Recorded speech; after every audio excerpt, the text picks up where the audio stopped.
हाँ जी बेटा, चैप्टर हमने पिछले पीरियड में स्टार्ट कर लिया था, रक्त और हमारा शरीर। इस चैप्टर में हमने देखा कि दिव्या और अनिल दोनों भाई बहन हैं, और जो दिव्या है ये थोड़ी कमजोर हो गई है, तो इसलिए उसको जब डॉक्टर के पास लेकर जाया गया तो वहां पे डॉक्टर ने खून की जांच की, और खून की जांच के बाद डॉक्टर दीदी ने ये बताया अनिल को कि दिव्या को क्या हो गया है, अनीमिया हो गया है। अनीमिया होता है खून की कमी। यहाँ तक हमने चैप्टर पढ़ लिया था। जब डॉक्टर ने कहा कि चिंता की कोई बात नहीं है, कुछ ही दिनों में जब अगर दिव्या दवाई लेगी तो ये ठीक हो जाएगी। अनिल के मन में जिज्ञासा हुई। अब अनिल के मन में क्या जिज्ञासा हुई, तो उसने पूछा कि मैं डॉक्टर दीदी आपसे कुछ सवाल पूछना चाहता हूँ, क्या मैं पूछ लूँ? क्योंकि बच्चे हैं तो बच्चों के मन में हमेशा ही जिज्ञासा होती है, किस चीज को देखते हैं उसके प्रति कुछ ना कुछ जानने की। तो उसने क्या पूछा?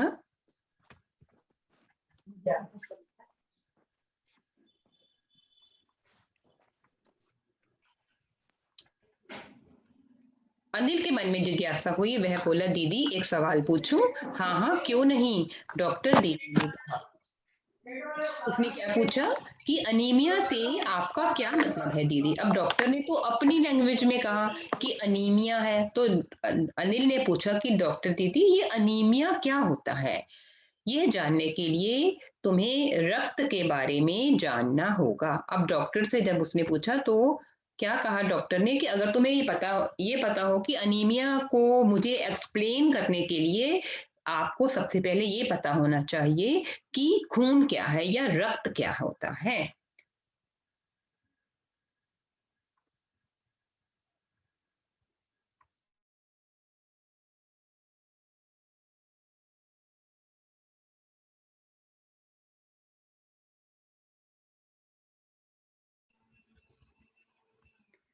हाँ जी, ये जानने के लिए रक्त के बारे में जानना होगा, डॉक्टर दीदी ने कहा। फिर बोली, और फिर क्या बोली?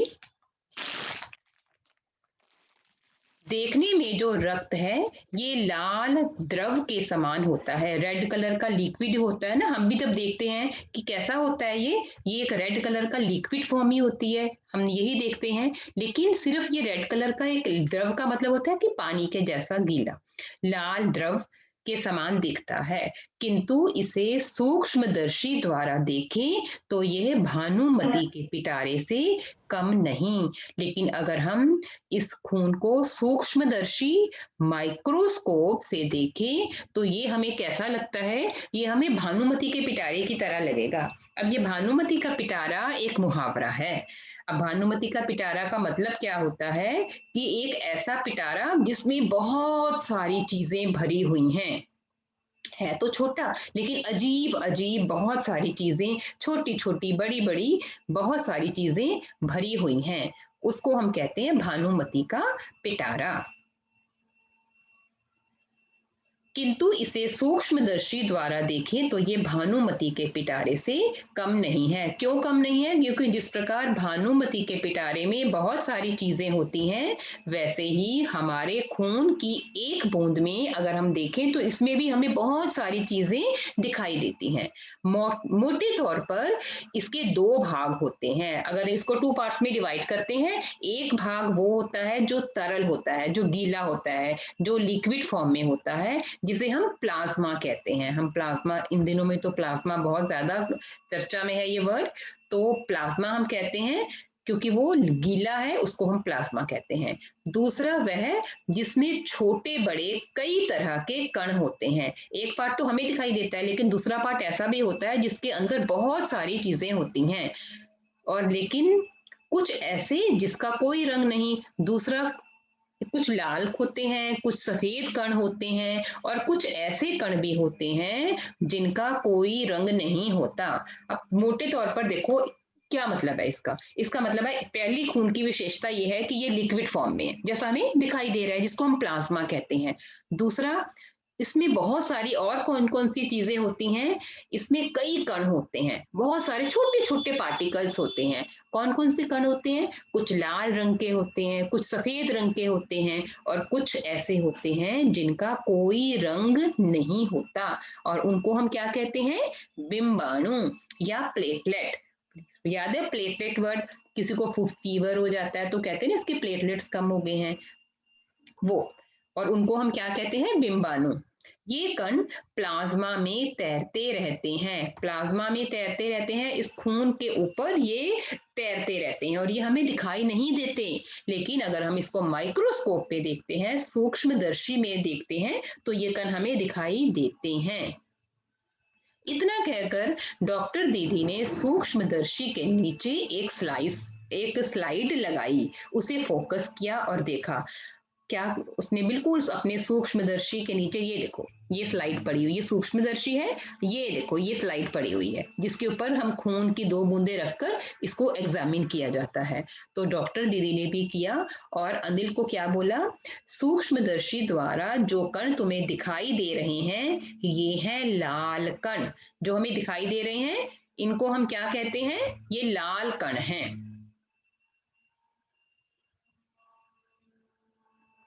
स्लाइड देखकर मानो आश्चर्य से उछल पड़ा अनिल। अब उस स्लाइड को देखकर जो अनिल है ये आश्चर्य से डूब गया। उसने कहा, अरे इतना कुछ होता है खून में, रक्त की एक बूंद में इतने सारे कण, इसकी तो वह कल्पना भी नहीं कर सकता था। वह बोला, इन्हें देखकर तो ऐसा लग रहा है मानो बहुत सी छोटी छोटी बालूशाही रख दी हैं। बालूशाही एक मिठाई होती है, ये देखो बालूशाही यहाँ मेरे घर में पड़ी हुई थी, ये मैं आपको दिखा रही हूँ। ये देखो दिखाई दे रही है, ये होती है बालूशाही। और बिल्कुल देखो खून की उसी, ये मिल रही है ना, बिल्कुल जो हम पिक्चर में देख रहे हैं बिल्कुल उसकी तरह ही है। ये दिखाई दे रही है गुरलीन, गुरलीन रतनपाल दिखाई दे रही है? ऐसे ही बोल दो बेटा। Ma'am yes. हाँ ये देखो ये बालूशाही जिसको हम खाते हैं, मिठाई है ना ये, और ये बिल्कुल इसी की तरह दिखाई दे रही है जो हमारी पिक्चर में भी है। बिल्कुल इसी शेप के बहुत सारे कण होते हैं हमारे खून में और इन्हें देखकर ऐसा लग रहा है मानो बहुत सी छोटी छोटी बालूशाही रख दी गई हो, ये खून के अंदर होते हैं। हाँ दीदी बोली, लाल कण बनावट में बालूशाही की तरह ही होते हैं, गोल और दोनों तरफ अवतल, यानी बीच में दबे हुए, बीच में दबे होते हैं, उसके एक होल होता है, ये देखो जैसे बीच में ये होल है, बिल्कुल ऐसे ही होल होता है इसमें भी। ये कण शरीर के लिए, ये बीच में दबे हुए, रक्त की एक बूंद में इनकी संख्या लाखों में होती है। अब रक्त की जो हमारे खून की एक बूंद है उसमें ही ये लाखों होते हैं, लाख तो हम गिन भी नहीं सकते, लेकिन ये बहुत ज्यादा होते हैं। यदि हम 1 मिलीलीटर रक्त लें तो उसमें हमें 40 से 55 लाख कण मिलेंगे। एक में कितने कण मिलेंगे? 40 से 55 लाख। इमेजिन करो कितने कण हमें मिलते हैं। इसके कारण ही हमें रक्त लाल रंग का नजर आता है। ये कण शरीर के लिए दिन रात काम करते हैं। सांस लेने पर साफ हवा से जो ऑक्सीजन तुम प्राप्त करते हो उसे शरीर के हर हिस्से में पहुंचाने का काम इन कणों का होता है। हम सांस ले रहे हैं ना, लास्ट क्लास। हम लोग सांस जब लेते हैं तो ये इनका काम क्या होता है? स्वच्छ वायु हमें देते हैं। ये हमें स्वच्छ वायु, हमारे फेफड़ों तक ताजी हवा पहुंचाते हैं।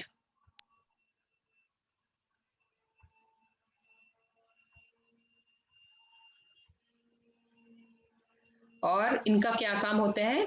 इसे शरीर तक पहुंचाने का काम इन कणों का होता है। इनका जीवन काल लगभग 4 महीने होता है और ये सिर्फ 4 महीने तक ही जीवित रहते हैं। अब 4 महीने के होते होते ये नष्ट हो जाते हैं, लेकिन एक साथ नहीं। 4 महीने के बाद ये कण अपने आप नष्ट हो जाते हैं, लेकिन ऐसा नहीं कि इकट्ठे नष्ट हो जाते हैं। जैसे कुछ आज नष्ट हो गए, कुछ कल नष्ट हो गए, चार उतने काउंटिंग उतनी ही रहती है। लेकिन हर 4 मंथ के बाद जो पुराने वाले हैं वो नष्ट हो जाते हैं और जैसे जैसे नए बनते हैं वो चलते ही रहते हैं।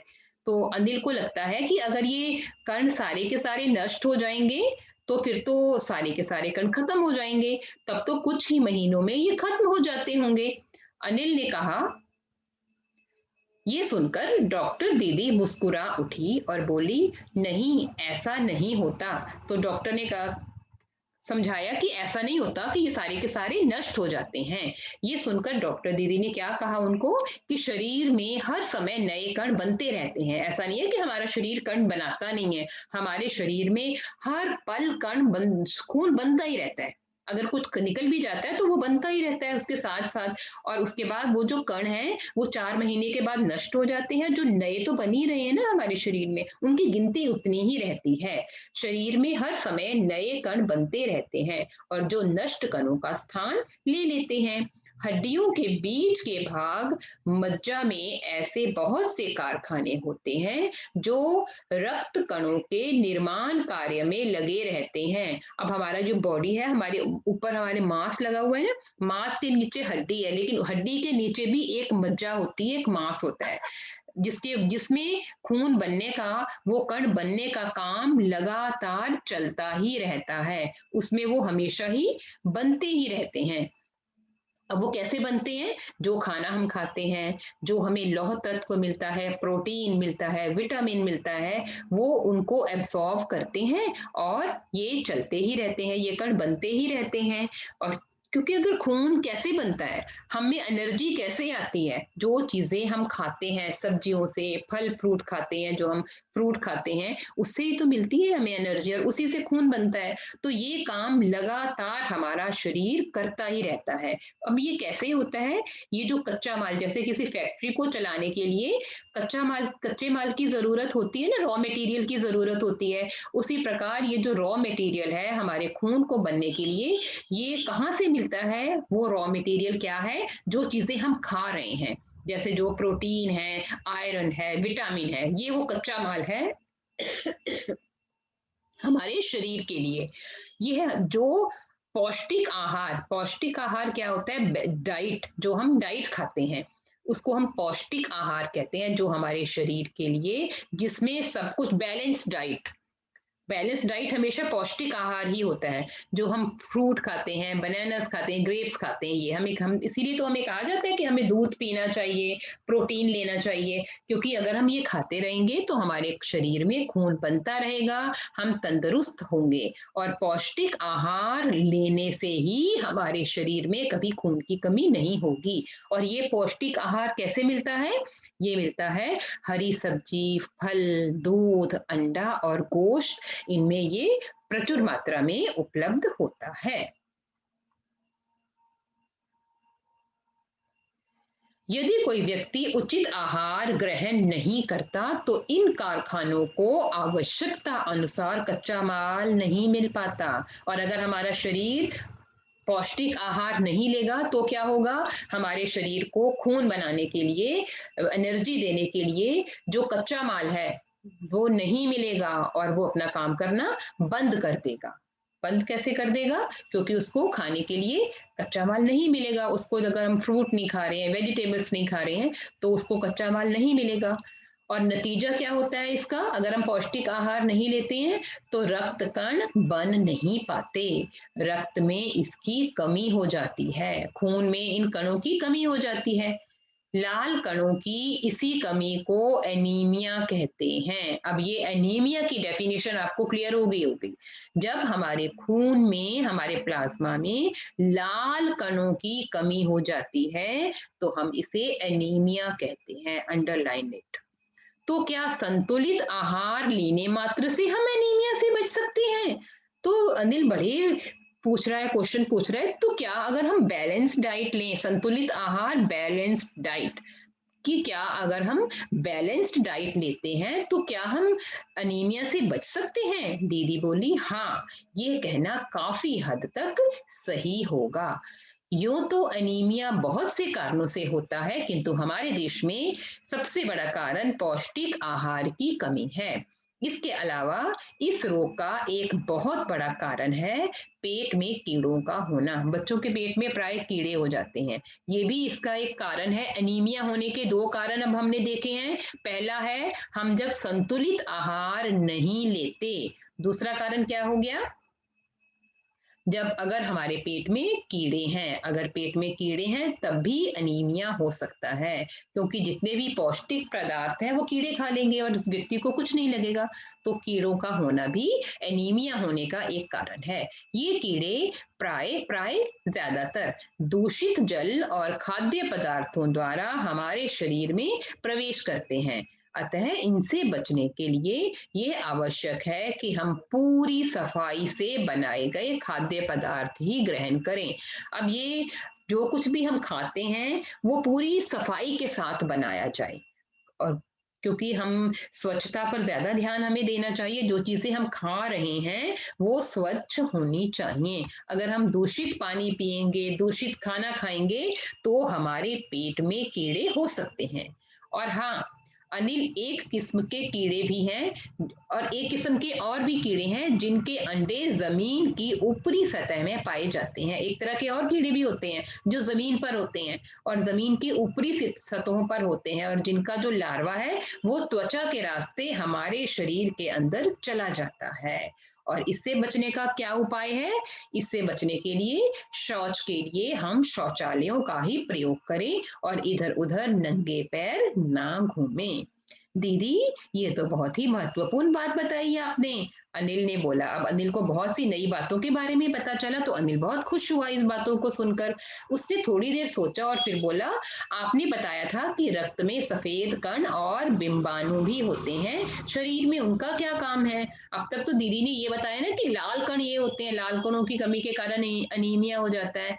लेकिन अनिल को लगा कि हमारे रक्त में बिंबाणु भी होते हैं और सफेद कण भी होते हैं। अब उसके मन में ये भी जिज्ञासा हुई कि वो इसके बारे में भी थोड़ा सा जाने। तो दीदी ने क्या बताया? सफेद कण वास्तव में हमारे शरीर के वीर सिपाही होते हैं। एक व्हाइट सेल्स होते हैं, वो क्या होते हैं? वो हमारे शरीर के सिपाही होते हैं। सिपाही का क्या काम होता है? अपने देश की रक्षा करना। और हमारे जो शरीर में सफेद कण हैं उनका काम है हमारे शरीर की रक्षा करना रोगों से। हमारे शरीर पर अगर कोई वायरस अटैक कर दे तो ये व्हाइट सेल्स अगर हमारे शरीर में होते हैं तो ये उनका मुकाबला करते हैं, उनको अंदर नहीं आने देते। जब रोगाणु शरीर पर धावा बोलने की कोशिश करते हैं, धावा बोलना, हमला करना, जब रोग वाले जो कीटाणु हैं हमारे शरीर पर हमला करते हैं तो सफेद कण उनका डट कर मुकाबला करते हैं।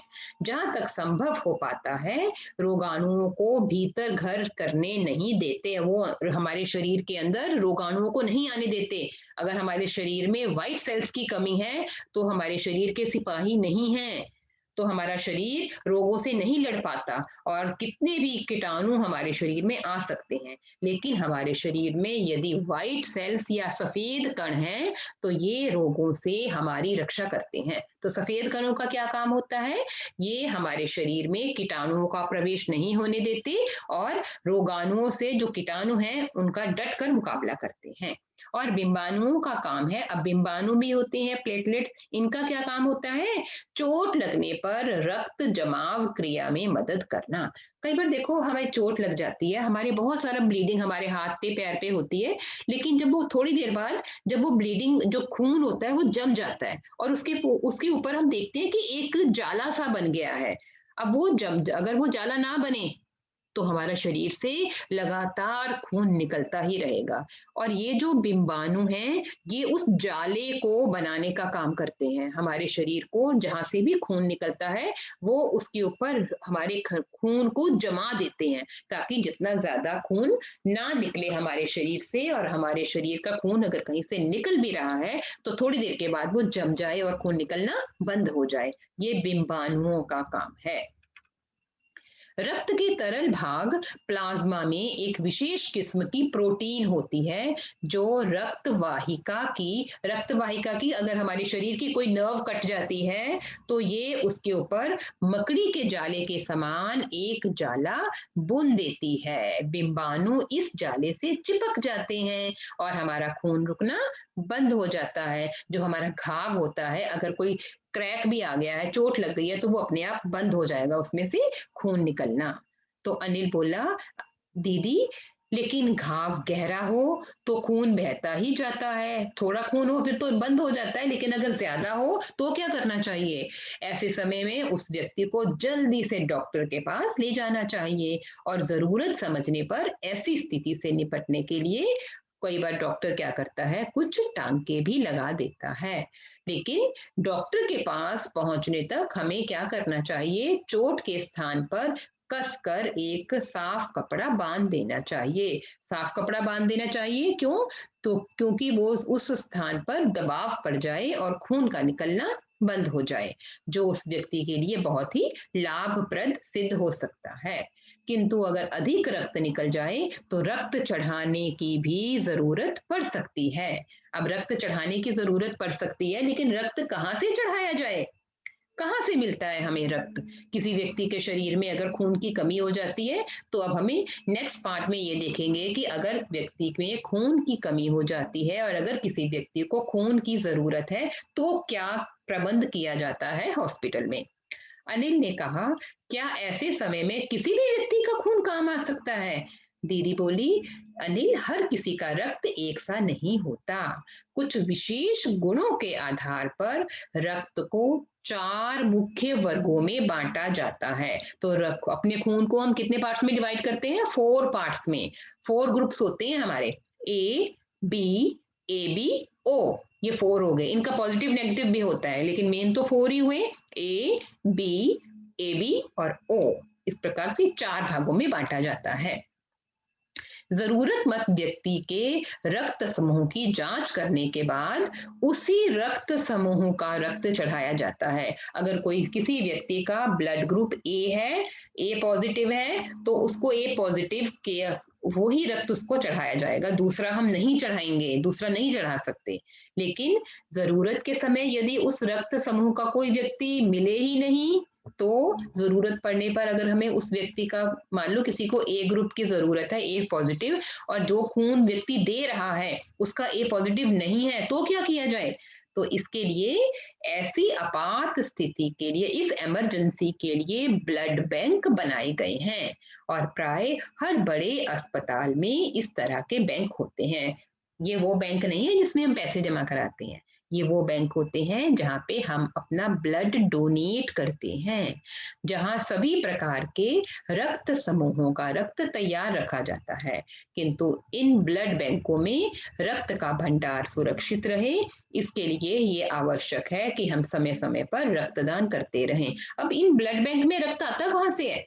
यहाँ पे वो रक्त आता है जो हम लोग ब्लड डोनेट करते हैं। बहुत से व्यक्ति होते हैं जो ब्लड डोनेट करते हैं, तो जब हम ब्लड डोनेट करने जाते हैं तो वहां पे अलग अलग बॉटल्स में अलग अलग ब्लड ग्रुप्स का खून रखा जाता है। ए पॉजिटिव है तो वो अलग रखा जाएगा, किसी व्यक्ति का बी पॉजिटिव है तो वो अलग रखा जाएगा, और जरूरत पड़ने पर जिस भी व्यक्ति को जिस भी ब्लड ग्रुप की जरूरत है उसको वो ब्लड बैंक से मिल सकता है। लेकिन इसके लिए सबसे जरूरी क्या है कि हमें ब्लड अपना डोनेट करना चाहिए। लेकिन ब्लड डोनेट कौन कर सकता है? तो अनिल को मन में ये क्वेश्चन आया कि क्या मैं भी अपना रक्तदान कर सकता हूँ? नहीं, तुम अभी छोटे हो। 18 वर्ष से अधिक उम्र के व्यक्ति जो हैं ये रक्तदान कर सकते हैं। 18 वर्ष से कम लोगों के, जो कम उम्र के व्यक्ति हैं, वो रक्तदान नहीं करते। और एक समय में 300 मिलीलीटर रक्त ही लिया जाता है। ऐसा नहीं होता कि सारा रक्त निकाल लिया जाए। अब ज्यादा अगर 300 मिलीलीटर से ज्यादा निकाल लिया तो क्या होगा? वो व्यक्ति वहां ही उसको कुछ होगा और उसके बाद 300 के बाद 600 मिलीलीटर उसको चढ़ाना पड़ेगा। तो इसके लिए 300 मिलीलीटर से ज्यादा रक्त नहीं लिया जाता, और ये समझा जाता है कि रक्तदान करने से कमजोरी हो जाएगी। लेकिन ये विचार बिल्कुल निराधार है, जिसका कोई आधार नहीं है, ये गलत है। अगर हमें ये लगता है ना कि हम रक्तदान करेंगे तो हम वीक हो जाएंगे, ऐसा नहीं होता, क्योंकि हमारी बॉडी हमेशा ही रक्त बनाती रहती है। अगर हम 300 मिलीलीटर रक्त दान कर भी देंगे तो वो तो थोड़ी ही देर में हमारी बॉडी खुद बना लेगी। हमारा शरीर इतना रक्त तो कुछ ही दिनों में बना लेता है। वैसे भी शरीर में लगभग 5 लीटर खून होता है। इससे इसमें से यदि कुछ रक्त किसी जरूरतमंद व्यक्ति को दान के रूप में दे भी दिया जाए तो इससे इसमें कोई बड़ी बात नहीं है। अगर किसी को दे दिया जाए हम तो इससे हमारे शरीर पर ज्यादा इसका प्रभाव नहीं पड़ेगा। फिर तो बड़ा होने पर मैं नियमित रूप से हमेशा ही मैं रक्तदान किया करूंगा, निरंतर रक्तदान किया करूंगा, रूटीन में मैं ये किया करूंगा कि मैं रक्तदान किया करूंगा। शाबाश अनिल, डॉक्टर दीदी ने अनिल की पीठ ठोकते हुए कहा। पीठ ठोकना भी एक मुहावरा है जिसका मतलब है शाबाशी देना। और इस चैप्टर के लेखक का नाम क्या है? यतीश अग्रवाल। तो आई होप ये चैप्टर आपको समझ आ गया होगा। अब इसके क्वेश्चन आंसर्स देखिए।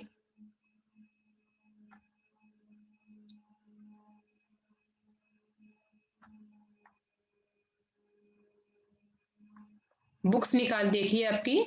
अब आप अपने आप को म्यूट अनम्यूट कर सकते हो। फर्स्ट क्वेश्चन है, रक्त के बहाव को रोकने के लिए क्या करना चाहिए? First question. हाँ जी, पहले मैं हरनूर सिंह पूछिए, आपका हैंड रेस था और इन बिटवीन हैंड मत रेस किया करो, बाद में मैं आपको टर्न चांस देती हूँ। हरनूर सिंह बोलिए बेटा।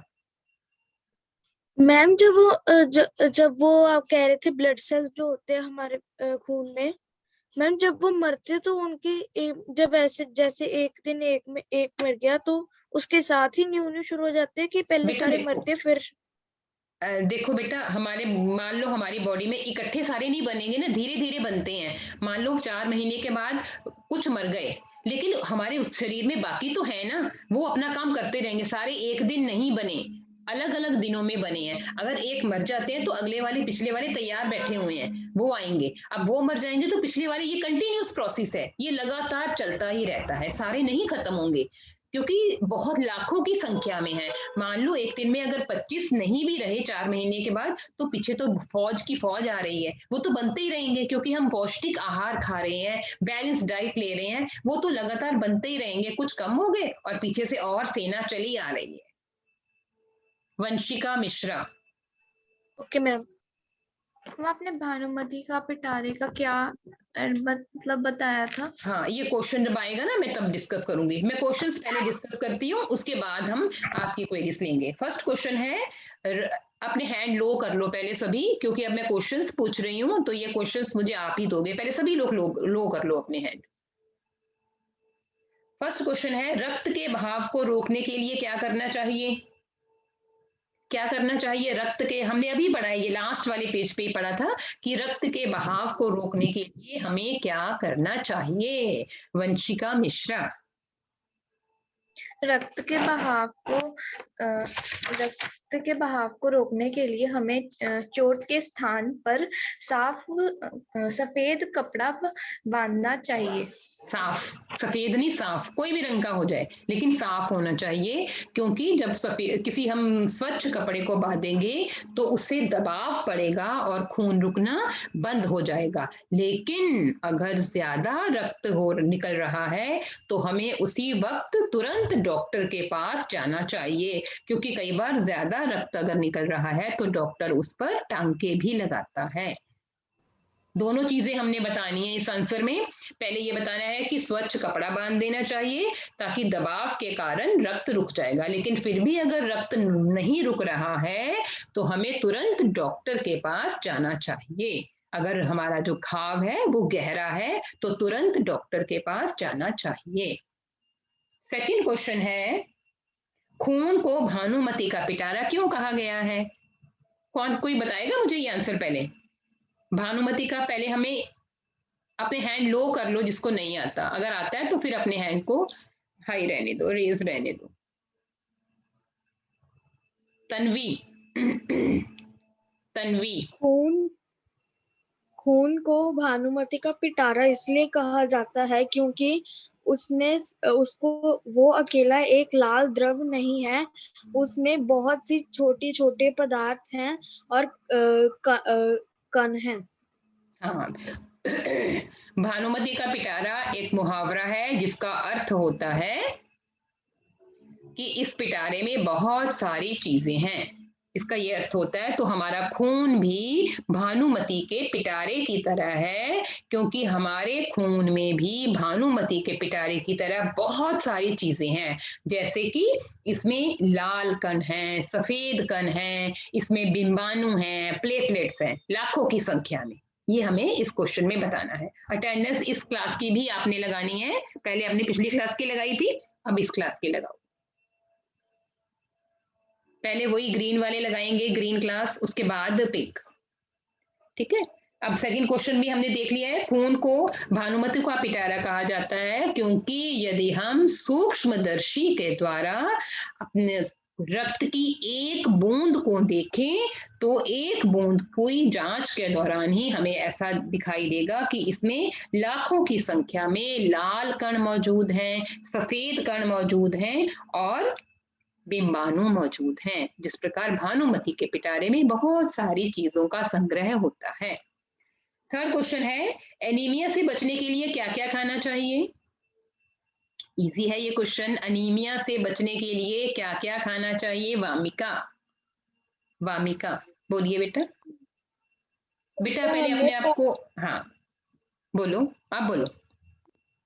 के लिए हमें पौष्टिक और संतुलन आहार का सेवन करना चाहिए। हमें प्रोटीन, विटामिन और बहुत अधिक विटामिन भी लेने चाहिए, जैसे हरी दूध, अंडे आदि खाने चाहिए। ठीक है। अब खून की कमी अनीमिया से बचने के लिए हमें पौष्टिक आहार लेना चाहिए।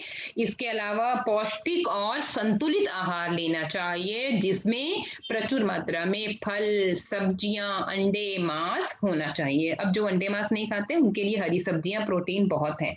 इसके अलावा हम जिससे कि हमारे शरीर को प्रोटीन, लौह तत्व और विटामिन निरंतर मिलते रहें। ये हमने इस क्वेश्चन में बताना है। नेक्स्ट क्वेश्चन है, पेट में कीड़े क्यों हो जाते हैं? दो कारण बताए थे पेट में कीड़े क्यों हो जाते हैं। जब हम क्या करते हैं? शुभ्रा, शुभ्रा, पेट में कीड़े होने का कारण?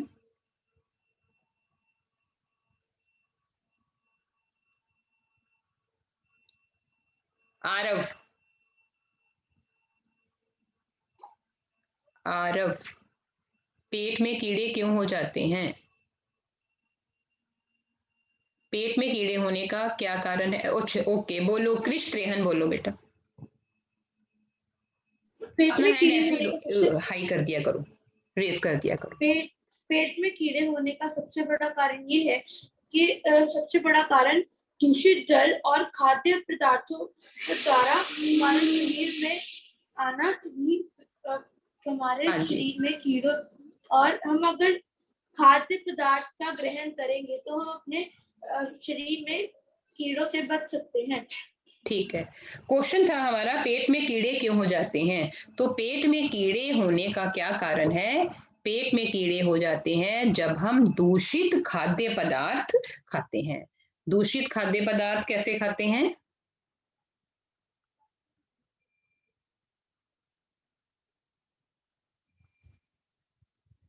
दूषित खाद्य पदार्थ हम कैसे खाएंगे? अगर हम दूषित पानी पी लें,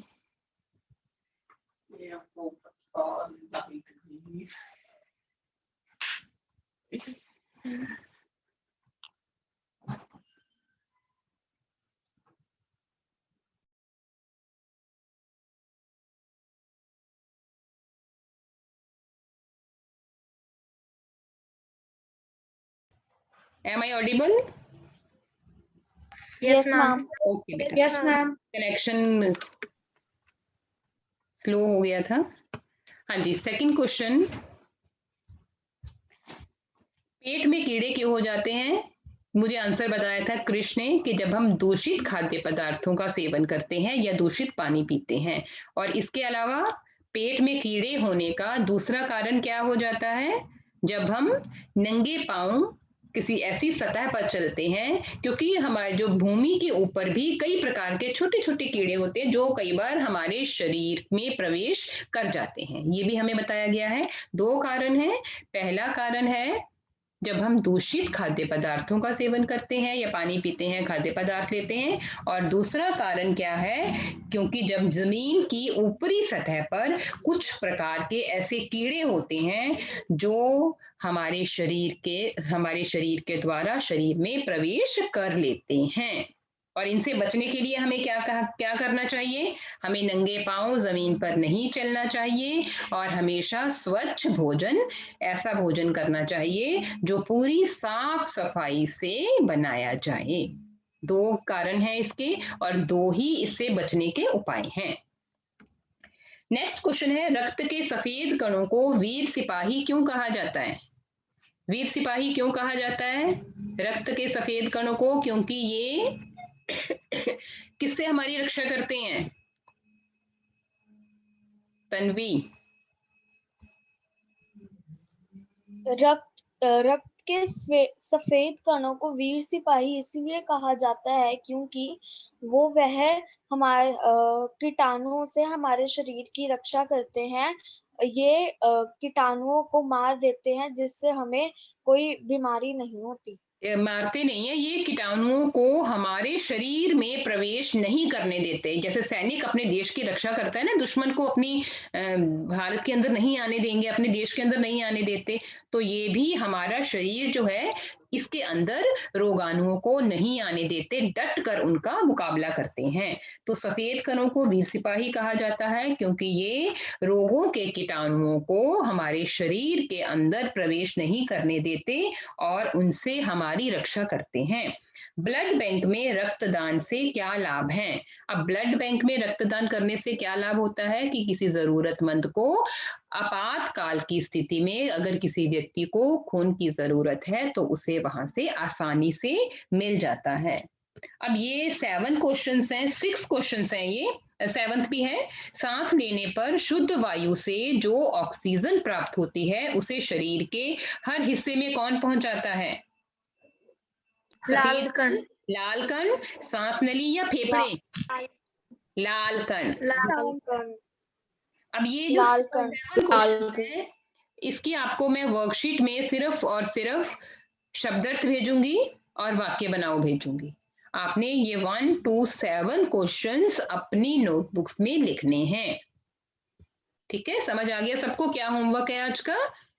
पहले तो आपने ग्रामर टॉपिक्स दोनों रिवाइज करने हैं, उपसर्ग और वाक्यांश, और सेकंड आपका होमवर्क है जो अपने रिटन वर्क करना है, आपने इस चैप्टर के रक्त और हमारा शरीर चैप्टर के क्वेश्चन आंसर्स, शब्दार्थ और वाक्य बनाओ अपनी नोटबुक में करने हैं। ठीक है, अब पूछ लीजिए किसी ने अगर कुछ पूछना है तो। मैम बोलो बेटा। मैम असाइनमेंट में ग्रामर एक्टिविटी होगी?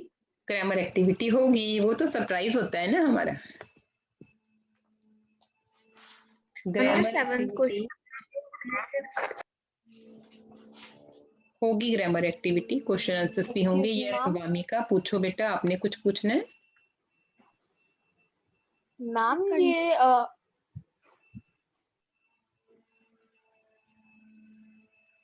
पूछिए। 7th क्वेश्चन के बाद 2 और क्वेश्चन है वो भी करना है? 7th क्वेश्चन के बाद 2 और क्वेश्चंस हैं, कौन से हैं? नहीं, पार्ट से आगे नहीं करने, वो आपके एमसीक्यू आपने, हाँ चलो हम कर लेते हैं। रक्त में होमोग्लोबिन के लिए किस खनिज की आवश्यकता पड़ती है? ये नोटबुक्स में नहीं करने हमने। किसकी जरूरत पड़ती है? लोहा, आयरन की। आयरन को टिक कर लो। और बिंबाणुओं की कमी से कौन सा रोग हो जाता है? जब प्लेट